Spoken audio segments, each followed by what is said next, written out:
Joined by the shadow Brexit Secretary, Keir Starmer, and the Tory MP, Jacob Rees Mogg. Keir Starmer, that's very interesting. In the 1922 committee, of which of course you're not a member because you're not a Tory, you're the Labour spokesman. In that committee, Mrs May was confronted by a number of people who said the election said nothing at all about Brexit. Do you accept that? They're in denial. The Prime Minister went to the country seeking a mandate for an extreme version of Brexit, and she hasn't got it. And the sooner she appreciates that and presses the reset button, the better. But what is the reset? The reset button, it needs a different tone and approach. We may not be members, but we want to be partners with our EU friends, and we want something that's collaborative and cooperative. She needs to be much more serious about the benefits of the single market and the customs union. And she needs to drop this idea that no deal is a viable deal. She also actually needs to involve Parliament more than she's been prepared to so far. These are the things that she needs to do. She needs to do them this week. But with respect, isn't Labour's tone somewhat of a mess? I mean, yesterday there was John McDonnell on the television saying, you know, this is not a soft Brexit, there's no such thing, this is a hard Brexit.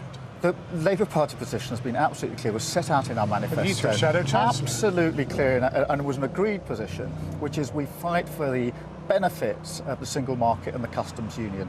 Absolutely agreed position, so I don't think there's any lack of clarity there. And he agreed to that? He's agreed to that, the whole party's agreed to that. We just run the campaign on that, and actually that message was well received across the country. I was in probably 50 constituencies in the campaign. But you're a lawyer, and you know whether any of this stuff is possible. I mean, can you be a part of the single market? Can you have a degree of freedom of movement and still be a member of the single market? That's for negotiation, but what I've done is we can squabble about models uphill and down dale. What we need to focus on is what are the outcomes. And businesses that I've talked to, trade unions I've talked to, members of the public I've talked to are all clear. We don't want tariffs, we don't want customs duties, we want trade to continue in the future. We want to collaborate on the brilliant science, medical research that we do.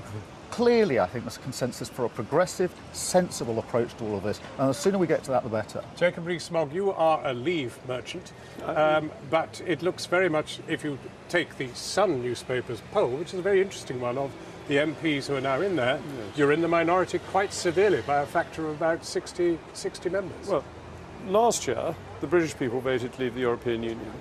And there isn't actually that much difference between Sir Keir's position and mine. We want to cooperate with the European Union. We want to be friendly towards them. What I don't want is for the European Court of Justice to be involved. I want the free movement of people to end. We should control our own borders. And it's very interesting. I think the failure of the Conservative campaign was actually that the election wasn't about Brexit. We wanted it to be about Brexit because that was our strong card.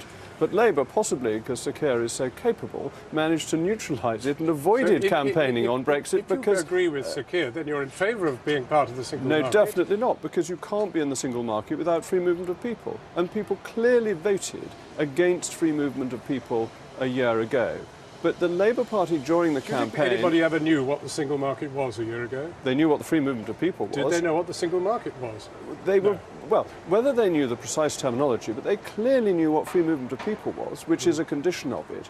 But the Labour Party said very little during Brexit, during the campaign. It didn't make it a focus. The parties that campaigned to reverse Brexit were the Lib Dems, the Greens and the SNP, all of whom did very badly, particularly the SNP did poorly. Do you think Mrs May ought to have a bit of mea culpa with the country? Why simply reserve it for Tory MPs, and why only apologise to the candidates that lost in the Tory party? There are other people who have lost dreadfully from what's happened.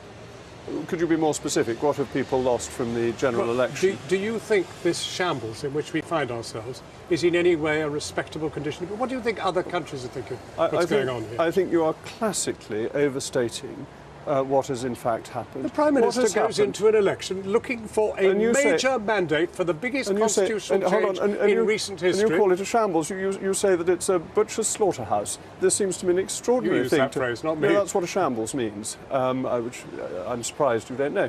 Most uncharacteristic. It clearly isn't a shambles. What it is a less successful result than we had wanted. Perhaps It's not I'd the let you large come in and majority that describe we it had from a wanted. more legal sort of The point of view. Prime Minister's just accepted that it's a mess. It's the first time I've agreed with her in a very long time. And one way out of that mess is to accept that there has got to be a change in tone and approach on Brexit. Is a shambles a mess? It's a difficulty. Is a shambles a mess? A shambles is a good deal worse than a mess. So a mess is perfectly okay, Hold is it? your horses. It's quite nice to get a word in edgeways occasionally. It is a difficulty internally for the Conservative Party because we did less well than expected. The government of the United Kingdom carries on. There is still a Prime Minister, there is still a Cabinet, there is still a civil service. No this increased is not, mandate of any description. She did not get what she sought. That doesn't make it a disaster for the country. That makes it awkward for the Prime Minister, and that's why she's apologised to the party that she leads. If the but Prime the Minister country of is the day, completely if the Prime Minister of the day stable. says she needs a bigger mandate in order to negotiate and actually fails and even loses the mandate she had, I think that's hardly... that is a disaster for the country. No, it's not a disaster for the country. The British people voted for a minority government. That's not a disaster, that's democracy in action. A disaster is the sinking of the Titanic, not losing a couple of seats.